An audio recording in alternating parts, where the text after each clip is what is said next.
நம்புற மாதிரி சொன்னா தானே மக்கள் நம்புவாங்க. நன்மை செஞ்சிருந்தா தானே மக்கள் நம்புவாங்க. இப்படி மக்களை ஏமாற்றுகிற அரசு திமுக அரசு. அது மட்டுமல்ல, இந்த திட்டத்தை எல்லாம் எடுத்து சொல்வதற்காக தம்பி எதுக்குப்பா பட்டாசு வைக்கிறீங்கப்பா? பேச பேச எது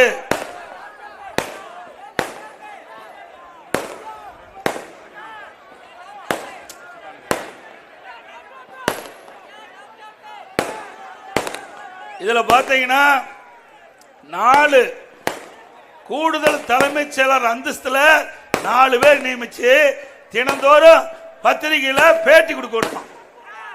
அப்படின்னா அந்த கூடுதல் தலைமைச் செயலருடைய டிபார்ட்மெண்ட்டை யார் பார்க்கிறது? இந்த இதுக்குன்னு ஒரு துறை இருக்குது, செய்தி மக்கள் தொடர்பு துறைன்னு ஒன்று துறை இருக்குது. அதில் தான் அரசாங்கத்தில் கொடுக்குற செய்தியெல்லாம் வெளியிடுவாங்க. இதுதான் நடைமுறையில் இருக்குது. திமுக ஆட்சி இருக்கும் போது, முந்தைய கருணாநிதி ஆட்சி இருக்கும் போது இப்படித்தான் இருந்தது. அண்ணா திமுக ஆட்சியிலும் இப்படித்தான் இருந்தது. ஆனா திராவிட முன்னேற்ற கழகம் மக்களுடைய செல்வாக்கு இழந்தாச்சு. இந்த செல்வாக்கு இழந்த காரணத்தினால எப்படியாவது மக்களை குழப்பி அவர்கள் ஆட்சிக்கு வரணும் திட்டமிட்டு 4 கூடுதல் தலைமைச் செயலாளர்களை நியமிக்கப்பட்டு நேற்றைய தினம் பேட்டி கொடுக்கிறாரு. ஒரு கூடுதல் தலைமைச் செயலாளர் கொடுக்கிறாங்க, திரு அமுதா ஐஏஎஸ் அவர்கள் கொடுக்கிறாங்க. என்ன கொடுக்கிறாங்க? 1,05,00,000 பேர்கிட்ட மனு வாங்கி இருக்கிறாங்க. 1,05,00,000 பேர்கிட்ட மனு வாங்கி இதுவரைக்கும் 1,01,00,000 பேருக்கு அந்த மனுவுக்கு தீர்வு காணப்பட்டதா சொல்றாங்க.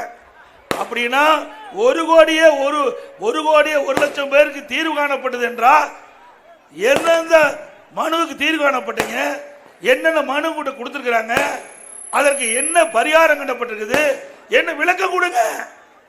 விளக்கம் கொடுக்கவில்லை என்றால் அண்ணா திமுக ஆட்சி வந்த பிறகு இப்படி தவறாக புள்ளி விவரம் கொடுக்கிற மீது சட்டப்படி அண்ணா திமுக அரசு நடவடிக்கை எடுக்கும்.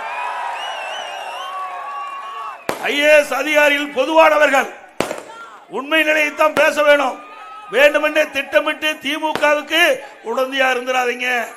உங்களுக்கு திமுக முக்கியம்னா இந்த ஐஏஎஸ் அதிகாரிகளை ராஜினாமா பண்ணிட்டு திமுக கட்சியில சேருங்க.